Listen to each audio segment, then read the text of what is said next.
আজ 15ই আগস্ট। আমরা জানি আজকে 1947 সালে আমরা স্বাধীন হয়েছিলাম। আমরা প্রত্যেকেই স্বাধীনতা সংগ্রামের যে গল্পটা জানি সেটা শুধুমাত্র পুলিশদের নিয়েই জানি।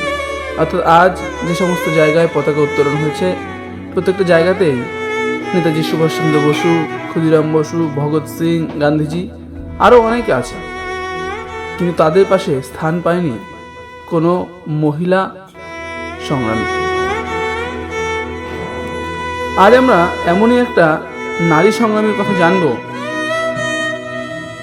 যিনি না থাকলে হয়তো স্বাধীনতা এত সহজ হতো না। এরকম বাংলার অনেক বীর সাহসী নারী আছে যাদের গল্প ইতিহাসের পাতায় লেখা থাকলেও আমরা স্মরণ করি না। নমস্কার, আমি রাজদীপ মল্লিক। আপনারা শুনছেন কণ্ঠের কারচুপি।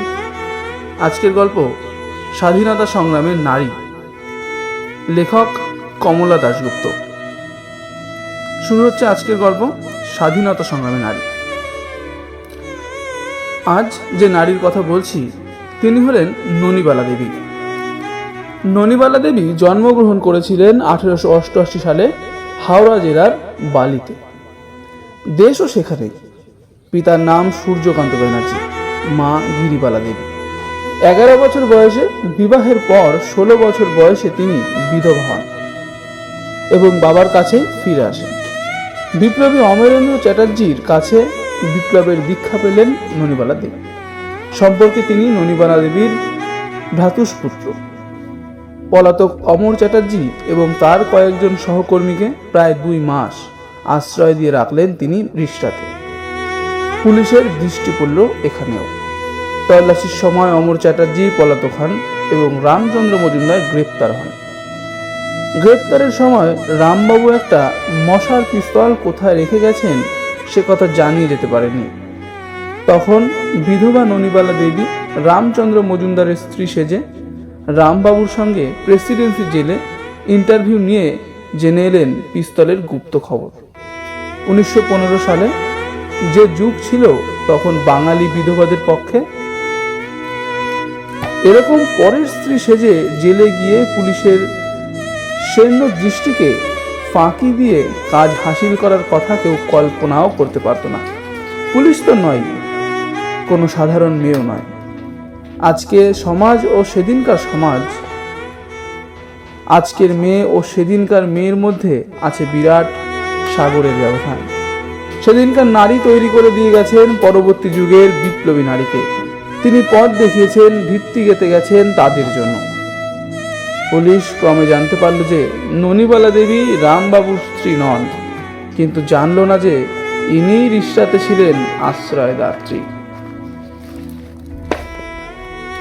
1915 সালের সেপ্টেম্বর মাসে চন্দননগরে আবার বাড়ি ভাড়া নেওয়া হয়েছিল। রিষ্টার মতো এখানেও মেয়েরা না থাকলে বাড়ি ভাড়া পাওয়া যেত না। আবার ননিবালা দেবী এলেন গৃহকর্ত্রীর বেশে। পলাতক হয়ে আছেন এখানে বিপ্লবী নেতা যাদুগোপাল মুখার্জি, অমর চ্যাটার্জি, অতুল ঘোষ, ভোলানাথ চ্যাটার্জি, নলিনীকান্ত কর, বিনয়ভূষণ দত্ত ও বিজয় চক্রবর্তী। এদের সকলেরই মাথায় অনেক হাজার টাকার হুলিয়া ছিল। এই নিশাচরেরা সারাদিন দরজা বন্ধ করে ঘরে কাটিয়ে দিতেন। শুধু রাতে সুবিধা মতো বেরিয়ে পড়তেন। নিষ্ঠুর শিকারীর মতো পুলিশ এসে পড়লেই এই পলাতকরা নিমেষে অদৃশ্য হয়ে যেতেন। পুলিশ হয়রান হয়ে ফিরত। এইভাবে চন্দননগরের বিভিন্ন স্থানে কয়েকটি বাড়িতে তল্লাশি ও বিপ্লবীদের নিমেষে পলায়নের পর ননিবালা দেবীকে আর চন্দননগরে রাখা নিরাপদ হল না। পুলিশ তৎপর হয়ে উঠল তাকে গ্রেফতার করতে। ননিবালা পলাতক হলেন। তার এক বাল্যবন্ধুর দাদা প্রবোধ মিত্র কর্মোপলক্ষে যাচ্ছিলেন পেশোয়ায়। বাল্যবন্ধু তার দাদাকে অনেক অনুনয় করে রাজি করলেন ননিবালাকে সঙ্গে নিয়ে যেতে। ননিবালা দেবী পলাতক অবস্থায় তার সঙ্গে পেশোয়ার গেলেন। প্রায় 16-17 দিন পরে পুলিশ সন্ধান পেয়ে যখন ননিবালা দেবীকে গ্রেপ্তার করতে পেশোয়ার গেছে, তখন ননিবালা দেবীর কলেরা চলছে 3 দিন যাবৎ। প্রথম দিন বাড়ি ঘিরে রেখেছিলেন তারা। পরদিনই নিয়ে গেল তাকে পুলিশ হাজতে স্ট্রেচারে করে। কয়েকদিন সেখানে রেখে চালনা করে দিল কাশীর জেলে। তখন তিনি প্রায় সেরে উঠেছেন। কাশীতে আসার কয়েকদিন পরে প্রতিদিন তাকে জেল গেটের অফিসে এনে কাশীর ডেপুটি পুলিশ সুপারিনটেন্ডেন্ট জিতেন ব্যানার্জি জেরা করতেন। ননিবালা দেবী সবই অস্বীকার করতেন, বলতেন কাউকে চেনেন না, কিছুই জানেন না। কাশীর জেল পুরনো সেকেলে। সেখানে প্রাচীরের বাইরে মাটির নিচে একটা পানিশমেন্ট সেল অর্থাৎ শাস্তি কুঠির ছিল। তাতে দরজা ছিল একটাই, কিন্তু আলো বাতাস প্রবেশ করার জন্য কোনো জানলা দরজা ছিল না।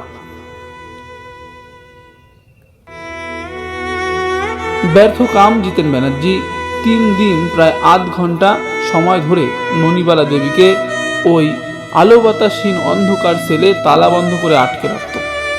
কবরের মতো সেলে আধ ঘন্টা পর দেখা যেত ননিবালা দেবীর অর্ধমৃত অবস্থা।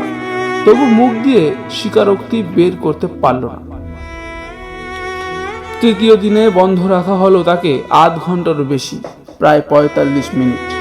স্নায়ুর শক্তিকে চূর্ণ করে দেবার চূড়ান্ত প্রচেষ্টা।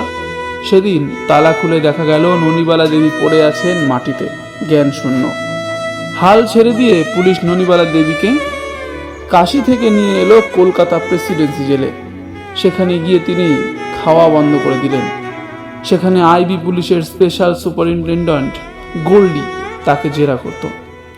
আপনাকে এখানেই থাকতে হবে, কি করলে খাবেন? ননিবালা দেবী বললেন, যা চাইবো তাই করবেন। সুপারিনটেন্ডেন্ট গোল্ডি বলল, করব।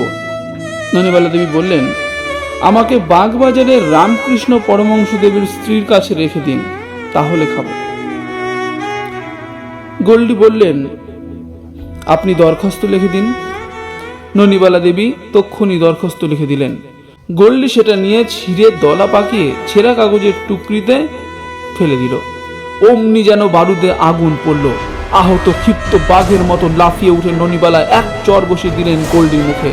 দ্বিতীয় চর মারার আগেই অন্য সিআইডি অফিসার তার উদ্যত হাতকে চেপে ধরে রাখলো। পিসিমা, করেন কি? অসীম শক্তি ফেটে বেরিয়ে আসছে তখন ননিবালা দেবীর ভিতর থেকে। তিনি বললেন, ছিঁড়ে ফেলবে তো আমায় দরখাস্ত লিখতে বলেছিল কেন? আমাদের দেশের মানুষের কোনো সম্মান থাকতে নেই? 2 বছর এইভাবে বন্দি জীবন কাটিয়ে দিলেন তিনি। 1919 সালের এক রাতে এলো ননিবালা দেবীর মুক্তির আদেশ। বাইরে এসে তার মাথা গুজবার স্থান মিলল না। সকলেই পুলিশকে ভয় পায়।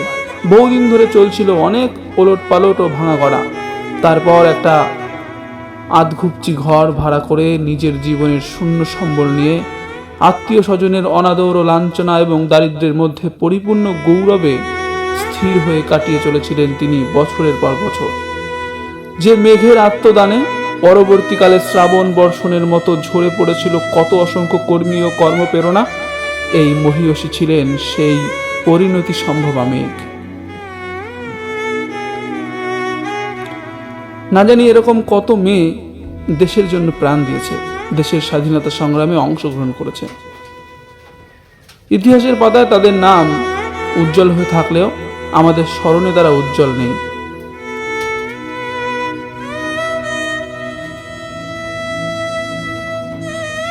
আজ স্বাধীনতা দিবস। সকলে পতাকা উত্তোলন করবেন। আপনার স্বাধীনতা উদযাপন করতে গিয়ে কোনো মানুষের ওপর অত্যাচার করে বসবেন না। জয় হিন্দ, বন্দে মাতরম, ভারত মাতা কি জয়। দেখা হবে পরবর্তী ভিডিওতে। ধন্যবাদ।